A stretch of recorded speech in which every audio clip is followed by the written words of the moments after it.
Hello friends, welcome to my YouTube channel the pet vision. This is Sahil Malik, your host and your vet. तो मेरे प्यारे दोस्तों, आज मैं आपको ये बताने वाला हूं कि ओबेसिटी के क्या क्या कारण हैं हमारे डॉग्स के अंदर।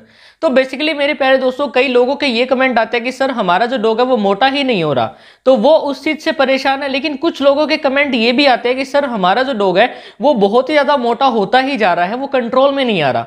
तो आज मैं दूसरे वाले कंक्लूजन पे बात करने वाला हूं कि जिसमें यह बोला गया है कि हमारा जो डॉग है वो फैटी होता जा रहा है, वो हेल्दी होता जा रहा है और वो बिल्कुल भी बैलेंस नहीं हो रहा, उसकी बॉडी एक्टिव नहीं है, बिल्कुल ही वो लेजी हो गया है, फैटी हो गया है, ओबेसिटी का शिकार हो गया है। अगर मैं आपको ओबेसिटी को एक सिंपल लैंग्वेज में एक्सप्लेन करूं तो मैं ये बोल सकता हूं कि ओबेसिटी का मतलब होता है मोटापा। यानी क्या होता है, एक्स्ट्रा फैट जमा हो जाना, जिसकी वजह से हमको ये लगता है कि हमारा जो डॉग है वो मोटापे का शिकार हो चुका है। लेकिन आपको ये पता होना चाहिए कि ओबेसिटी के पीछे बेसिकली क्या ऐसे कारण होते हैं, क्या ऐसी उसकी इडियोलॉजी है और कौन से ऐसे वो कॉजेज है।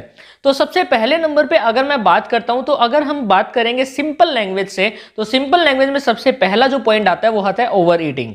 ओवर ईटिंग का मीन्स क्या होता है, जिसमें आपका जो डॉग है इरेगुलर डाइट लेता है, ज्यादा कैलोरीज को कंज्यूम करता है अपनी बॉडी के अंदर, जिससे क्या होता है आपका जो डॉग है बहुत ही ज्यादा ओबेसिटी का शिकार हो जाता है। सेकेंडली नंबर पे अगर मैं बात करता हूं तो लैक ऑफ एक्सरसाइज। अगर आप अपने डॉग की अच्छे से एक्सरसाइज वगैरह नहीं करवा रहे हो, तब भी आपका डॉग है मोटापे का शिकार होता रहेगा। तो एक्सरसाइज करवाना बहुत ही ज्यादा जरूरी है डाइट के साथ साथ। ओके, आगे आता है हमारे पास जेनेटिक्स। अब जेनेटिक्स की अगर मैं बात करूं तो हमको फैमिली हिस्ट्री जाननी होती है। हमको ये जानना होता है कि कुछ ब्रीड्स ऐसी होती है बेसिकली जिनकी जो पेडिग्री जो लाइन जो होती है ना, पेडिग्री जो चार्ट होता है, उनके अंदर जो भी डॉग पाए जाते हैं वो ऑलरेडी फैटी होते हैं। जैसे ही उनके आगे प्रोजेनी आएगी, उनके ऑफस्प्रिंग्स जो पैदा होंगे, तो बेसिकली वो भी मोटे होने ही होते हैं। ठीक है, तो आपको ये भी चेक कर लेना है कि उसका जेनेटिक्स क्या है। आगे मैं बात करता हूं, कुछ मेडिकल ऐसी कंडीशंस होती हैं जिनसे भी आपका जो डॉग है मोटापे का शिकार हो जाता है, ओबेसिटी का शिकार हो जाता है। या हम बेसिकली बोल सकते हैं कि ओबेसिटी मींस मोटापा। यानी जो थायराइड नाम की एक जो बीमारी होती है, उसमें भी ऐसा सीन होता है कि हाँ यार, डॉग को काफी ज्यादा मात्रा में ओबेसिटी आ गई है, जिसको हम हाइपोथायराइडिज्म भी बोल सकते हैं। ठीक है, आगे आता है हमारे पास मेडिकेशंस। अब कुछ मेडिसिन ऐसी होती है जो हम बिना सोचे समझे हमारे डॉग को दे देते हैं और जो आपके डॉग को काफी ज्यादा मात्रा में ओबेसिटी का शिकार होने के लिए मजबूर कर देती है।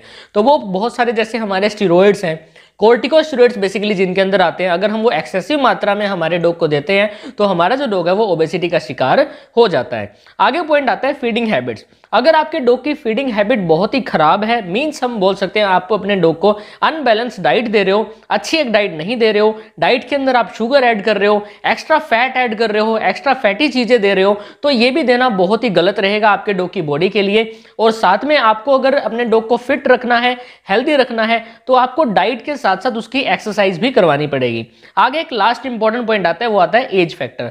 एज फैक्टर की अगर मैं बात करता हूं तो कई लोग ऐसे बोलते हैं कि सर हमारा जो डॉग है ना, वो इनिशियल स्टेज में तो कमजोर था, लेकिन जैसे जैसे उसकी एज बढ़ती गई वो काफी ज्यादा मोटा होता जा रहा है। तो उसके पीछे क्या रीजन है? तो उसके पीछे रीजन होता है लोअर मेटाबॉलिज्म। यानी मेटाबॉलिज्म काफी ज्यादा कम हो जाता है, जिसकी वजह से आपका जो डॉग है ओबेसिटी का शिकार होता ही रहता है या वो मोटापे की तरफ बढ़ता ही जाता है। तो ये बेसिक ऐसे कारण थे जिनकी वजह से ओबेसिटी आपके डॉग की बॉडी के अंदर आ जाती है। होप सो आपको अच्छे से समझ में आ गया होगा। लेकिन अगर फिर भी आपका कोई डाउट है, आपको कुछ पूछना है, तो प्लीज मुझे कमेंट सेक्शन में जरूर बता दीजिए। अगर टाइम मिलेगा तो मैं रिप्लाई जरूर करूंगा, अगर टाइम नहीं भी मिला तो मैं एक वीडियो बना दूंगा उस टॉपिक के ऊपर, जिससे आपके सभी डाउट्स क्लियर हो जाएंगे। और अगर आप मुझसे बात करना चाहते हो तो हमारे पेज पर मैसेज कीजिए, द पेट विजन हमारा पेज है, आप सर्च करोगे इंस्टाग्राम पर, आपको इजीली अवेलेबल हो जाएगा। आपको क्या करना है, जस्ट वहां पे उसको फॉलो करके और मुझे मैसेज कर देना है। ठीक है, आपको रिप्लाई मैं जरूर दूंगा। Thank you so much for watching this and please do like, subscribe, comment and share. Thank you so much. जय हिंद, जय भारत।